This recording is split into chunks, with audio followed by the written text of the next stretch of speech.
The age-old saying that honesty is the best policy. Does it make business sense to be honest and transparent with your customers? Will honesty bring business success? Well, in this video, I will explore with you two companies, how differently they manage the issues of honesty and transparency in business, and how this divergence led to two distinctively different outcomes. I'll be right back.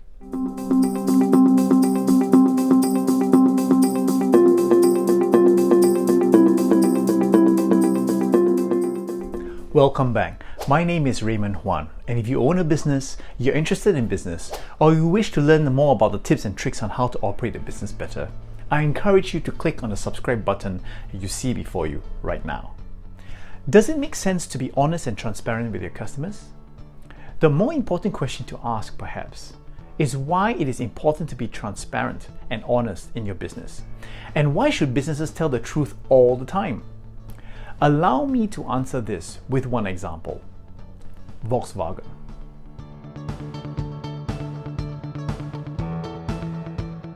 In 2015, Volkswagen became the center of world attention when they were caught lying about what they claimed was the world's most environmentally safe diesel engine. The media called it Dieselgate. From 2008 to 2015, Volkswagen claimed that it manufactured and sold vehicles that ran on groundbreaking clean diesel engines. Now, these engines supposedly met the USA's stringent tailpipe emission standards, and the company marketed them as the safest diesel engine in the world. The problem was that this was not entirely true. In fact, it was a complete lie. The company intentionally programmed their turbocharged direct injection engine, the TDI, diesel engines, to activate the emissions controls only during laboratory emissions testing, which allowed them to mask the emission scores so as to meet the safety standards.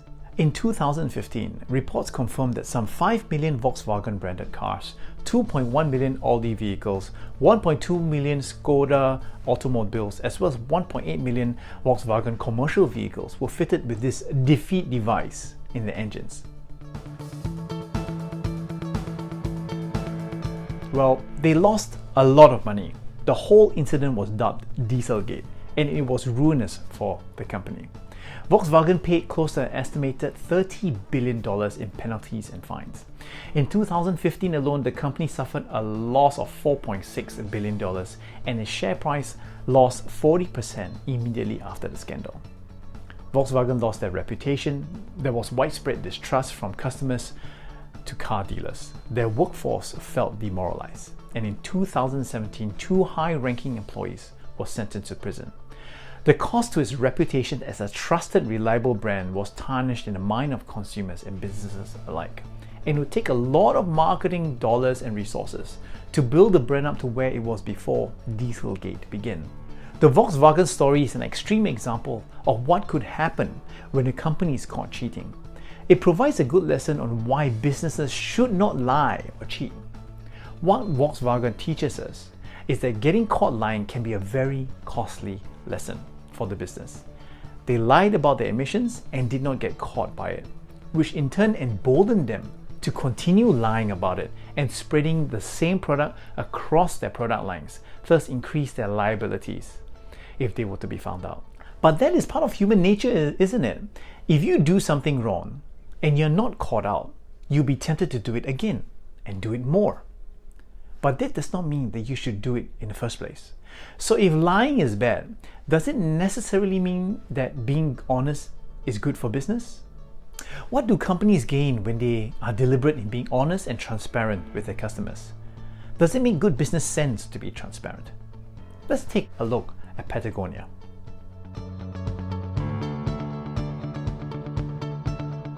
Patagonia is a global outdoor sports brand and is an example of how being honest and transparent can have a significant and positive impact to the bottom line and brand equity. Patagonia has established itself as an ethical company that advocates environmental sustainability, workplace safety, and employee well-being long before the 2013 Bangladesh building disaster that exposed the problems for those who work in the global clothing industry. In the 1980s, they discovered that the materials used in their clothing caused some of the retail staff to fall ill. They immediately made efforts to improve the workplace conditions and to source for safer materials. In 1996, Patagonia decided to use organic clothing in all of their clothing lines, even when it initially ate into their profits. And in 2014, Patagonia partnered with Fairtrade USA, and to date, the company continues to work making every item in their clothing line fair trade. To help customers understand the materials of where their clothing comes from, Patagonia launched an interactive website that allowed consumers to trace the footprint of every product that they have, essentially providing transparency to Patagonia's supply chain.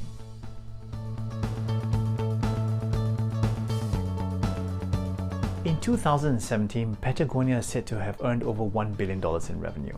In the same year, Patagonia was then recognized at the annual meeting of World Economic Forum for producing quality clothing that does not contribute to the waste or the depletion of natural resources.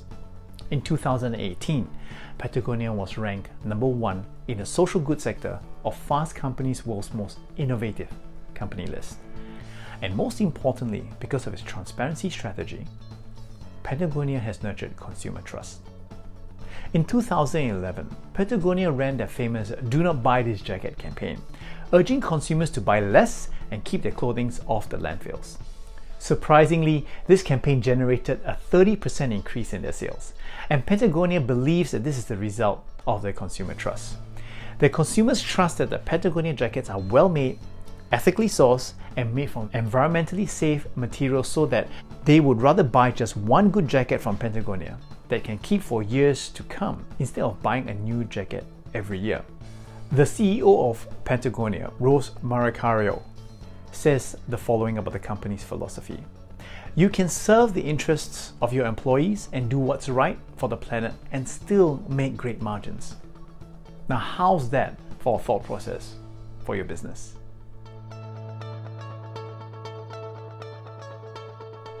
Let's consider what consumers have to say about honesty and trust. Now, according to the Elderman Trust Barometer, only 52% of global respondents trust businesses today. In Australia, that number goes down to 48%, which means that many Australians don't really trust businesses in general. Sprout Social, a US-based social media marketing company, calls it an era of distrust. What this means is that consumers do not believe that businesses genuinely care about their customers and that they are there merely for the money. Consumers these days have been increasingly calling for businesses to work on transparency. In fact, Sprout Social studies show that almost 9 out of 10 Americans believe transparency from businesses is more important than ever before. So, to answer my initial question in the beginning of this video, does it make business sense to be honest and transparent with your customers? Well, if we look at Volkswagen and Patagonia, it seems that it does pay to be honest and transparent, and that lying is a bad strategy. In Patagonia's case, the company communicated their strategy and followed through with their actions. To be truly honest and transparent requires words and actions to match. And it's not enough to tell your customers that we are honest.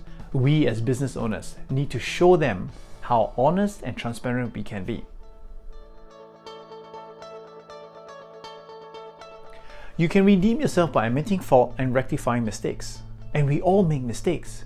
For brands and companies, what is important is to admit fault and to communicate the steps that will be undertaken to rectify these mistakes. And many brand strategists even propose that mistakes and blunders can be opportunities to gain loyalty.